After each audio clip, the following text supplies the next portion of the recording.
Bonjour à tous. Donc notre première journée en Hongrie, on est à Győr. Donc je ne sais pas si on le prononce comme ça. Oui, on va dire que c'est oui. Ouais. En fait, on est un spot en pleine campagne, très tranquille. À côté d'un lac, au bord d'un lac. Voilà. Mais je vous montrerai ça après. Et on a fait 13 km avec nos vélos pour se rendre dans la ville la plus proche Et voilà. visiter un peu le centre historique qui a l'air pas mal, Ouais. assez sympathique. Ouais, pour le moment, on ne comprend rien à ce qu'on nous dit, hein, vu qu'ici, ils ne parlent pas trop anglais, enfin les personnes qu'on a croisées. Et la première impression que nous a donné le Hongrois, c'est qu'il était plutôt froid, pareil. Oui, froid, c'est le minimum qu'on puisse Ouais. dire. Il ne sourit pas beaucoup ici. Non, Hein. on a été approché au camion par un monsieur, on n'a rien compris de ce qu'il nous disait. Mais il nous a pas fait le moindre sourire et on a essayé de vouloir dialoguer avec le traducteur. Il nous a fait signe qu'il allait marcher, que ça le fatiguait ouais. d'utiliser la technologie. Donc, voilà, qu'il s'en foutait de ce qu'on lui disait, mais il nous a dit quelque chose d'un ton pas très aimable. Et on n'a rien compris. Mais on n'a pas compris, mais bon, c'est pas grave. Et donc on pensait qu'il voulait nous faire partir de là où on était, mais apparemment non, donc on reste là. Peut-être qu'il n'y aura plus le camion quand on reviendra. Hein. Ouais, on verra. Donc on verra bien. Bon, okay, ben maintenant on va faire une petite visite de la ville. Quelques infos sur la Hongrie, ce qu'on a pu en voir depuis notre arrivée. Bon, d'abord, la Hongrie n'a pas adopté l'euro, bien qu'elle soit dans l'Union européenne. Donc la monnaie, c'est le forint. On a d'ailleurs changé un peu d'argent à la frontière, mais on paye le plus souvent avec notre carte bancaire. D'ailleurs, au moment de payer, souvent les commerçants nous demandent si on souhaite payer en euros ou en forint, et nous, on règle en général dans la monnaie du pays parce que c'est plus avantageux. D'ailleurs, le coût de la vie est beaucoup plus bas qu'en France. On a pu remarquer aussi que l'essence, enfin le gasoil, puisque c'est ce qui nous intéresse pour le camion, était à 1,20 €. Donc on s'est fait une joie de se dire, ah ben tiens, on va faire le plein du camion, le plein de nos réservoirs. Mais en fait, quand on a eu fait un tour de moto et qu'on a donc refait le plein d'essence de nos motos, on s'est aperçu que les prix avantageux du carburant sont uniquement pour les personnes vivant en Hongrie. En fait, pour bénéficier de ce tarif, ils nous demandent un justificatif de domicile ainsi qu'une pièce d'identité. Et donc, par conséquent, nous, on a eu les mêmes tarifs plus ou moins qu'en France. Avec deux vélos, voilà. C'est bien de faire du sport. Pour une fois que c'est moi qui fais le Sherpa. Ouais, c'est vrai. Je tenais aussi à vous parler des routes de Hongrie. Bon, il y a des autoroutes qui sont payantes, mais pas comme chez nous, c'est-à-dire que nous, on paye pour un tronçon d'autoroute.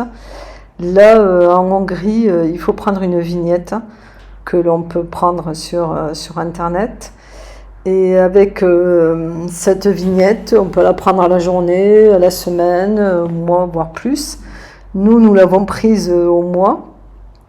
Ça nous a coûté à peu près une trentaine d'euros pour le camion pour le mois. Et avec cette vignette, en fait, on peut rouler sur toutes les autoroutes de Hongrie. Donc les routes principales, elles sont en bon état, elles sont très bien. Mais par contre, on a fait de la moto, puisque nous, en moto, on préfère prendre les routes secondaires. Et les routes secondaires sont en très mauvais état. Il y a des trous de partout. Enfin, les bas-côtés ne sont pas très bien signalés. Enfin, voilà, quoi. C'est vraiment les routes secondaires, il faut faire attention. Autre point important aussi quand on visite un pays, c'est la gastronomie de ce pays. Et la gastronomie hongroise, c'est entre autres, bien entendu, un plat qui est typique de la Hongrie, c'est la goulash. La goulash, c'est une sorte de ragoût fait avec du bœuf et du paprika. Paprika, il l'utilise énormément dans la cuisine hongroise. Donc, au cours de notre visite, justement, on a fait des recherches et en vain parce qu'on a cherché à tout prix à trouver un restaurant qui puisse nous servir donc ce plat traditionnel et on n'a pas trouvé pour le moment. On a demandé à plusieurs personnes, mais apparemment ils n'ont pas d'idée de quel restaurant pourrait servir ce plat traditionnel. En fait, ça c'était un plat qui était à l'origine mangé dans les familles pauvres et qui est devenu par la suite plat traditionnel. Mais bon, apparemment, pour le moment, on n'a pas goûté au goulash. Par contre, si vous voulez manger des pizzas, c'est pas un problème. Il est possible de manger une pizza en Hongrie. Bon, ben on continue nos recherches et on vous en dira plus quand on aura goûté ce fameux plat. Pour en terminer avec le tour d'horizon de nos premières impressions, je reviens un peu sur la population qui, c'est vrai, comme on vous l'a dit en début de film, on a trouvé qu'ils étaient froids, pas très accueillants, mais c'est pour ça qu'on n'a pas pu établir pour le moment une conversation avec les Hongrois, parce qu'on aimerait bien discuter un peu avec eux pour connaître un peu plus sur leurs habitudes et leur mode de vie. Et donc, mais par contre, on a remarqué une chose, on a trouvé qu'ils étaient très calmes, ils parlent doucement, ils ne sont pas du tout expansifs. Bon, ben, en attendant de pouvoir déguster une goulash ou de dialoguer avec les Hongrois, eh ben, Didier se console avec une bonne glace. Et voilà, et on vous dit à bientôt. Quand Chouchou mange des glaces, hein, il fait pas semblant. Hein. Allez, vas-y, Chouchou. Non, c'est pas la mienne, c'est la tienne. Fausse. Non. Et regardez-moi, hein, un petit café viennois que j'ai terminé. Et regardez, Chouchou, ce qu'il va se taper. Hein. Et après, il va pas manger la soupette ce soir. Pas grave. Bon appétit. Je vais vous montrer le spot sur lequel on est. Donc à 13 km de la petite ville qu'on vient de visiter. Donc voilà, on est entouré de bois. Et surtout, on a un très joli lac. Petit lac, mais très sympa. Juste à côté. Et c'est très calme. Quelques promeneurs ce matin, mais pas grand monde.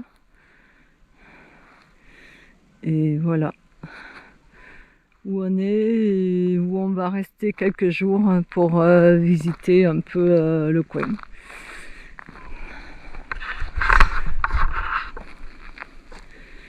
Donc je vous dis à bientôt pour un prochain épisode de notre chaîne. Et on en saura peut-être un peu plus sur le hongrois, ses habitudes et les paysages, les villes de Hongrie qu'on va visiter. Puisque on va commencer d'abord par les petites villes, par le lac Balaton ensuite, et après on ira vers Budapest et d'autres destinations qu'on vous annoncera plus tard. À bientôt, bisous, ciao.